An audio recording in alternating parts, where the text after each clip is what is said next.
scrimmage last night? I tell you what, as an overall group, it wasn't too bad. The first group, they played about, 35, 40 plays. A lot of progress is being made. Still got a lot of work to do. And we're trying to work hard. We got 2 weeks left to get as good as we can. So they didn't do bad. They didn't do great either. Found your 5 yet, Coach?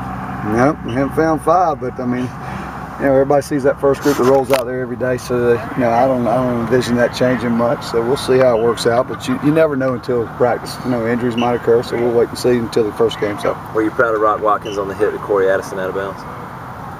I thought it was a pretty cheap hit. I mean, I appreciate him covering out, but I think in camp you got to take care of yourself and you got to know when to do things and when not. And I thought it was a bad opportunity for him. Coach Spurrier has been concerned about some of TJ's snaps. Do you share that concern, or is that just a? I mean, it's part of the process. I think you line up with a 315-pound nose guard over you a couple times, and you got to really get him off the ball.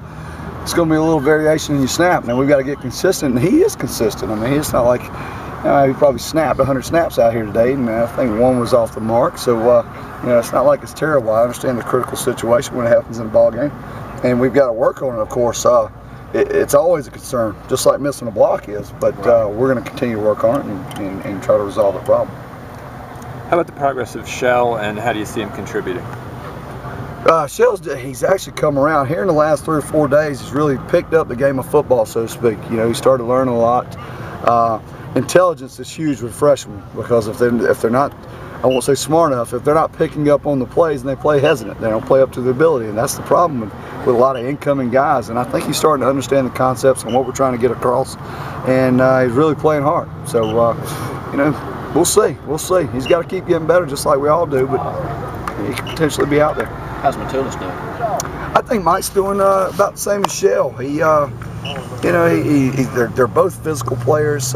He's a smart guy. He had a little mishap. He had to go back home for personal reasons with the death in his family, which he missed a couple of days. But I think we've and I don't want to jinx these guys, but those are 2 really, really good freshmen that are coming in. I mean, I'm really excited about it, and just thrilled to have them here.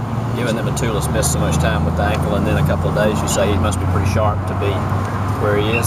I think he is. Now, he had a couple blown assignments in there, but a guy that's, like you said, missed almost a week of practice with an ankle and then missed another couple of days because of that setback this past week, he's ahead of the curve. He really is. What's Cody Gibson's status right now?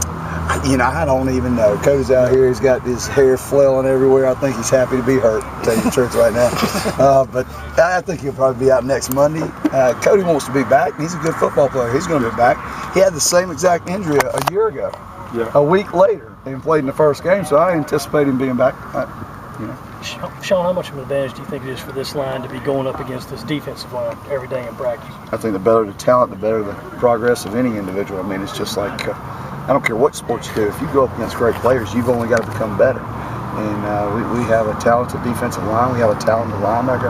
Our entire defense makes us better as an offense as a whole. So every single day, I mean, we're lucky to death to come out here and have the ability to practice against the people we do. Because I don't know if we'll see anybody any better. I certainly don't. So that's a good thing. Coach, through 2 scrimmages, what have you seen from your young running backs, so specifically Sean Carson and Brandon Wiles? I think the whole stable of running backs, man, I just smile every time I see them getting the ball. They play with great effort, great intensity. They may make an assignment on a pass protection or something, but when the ball's in their hand, man, they know where to go, and that's north and south. You don't see a lot of that lateral running with them. And any line or any running back coach or anybody in general, you just have to be excited about those guys. All those backs, every one of them. I mean, you can line it. It's a shame we can't put all of them out there because they're all very capable of taking this football team and doing what we need to do. Kenny Miles, all of them. I mean, they're fantastic. Who's your best snapper after TJ? The best snapper? Yeah, your best center. I think you got Travis Ford, and then you got Kyle Harris. I think Travis and Kyle Harris are both guys that can go in there and play. I know mentally Travis Ford is very, very intelligent. He knows out there he won't miss a lot of assignments, and he's going to have that ball on the money every single time. Now, he's got to become more physical, but that'll come in time. But we're in good shape at that position. Yep. Thank you, Coach. Thanks, y'all.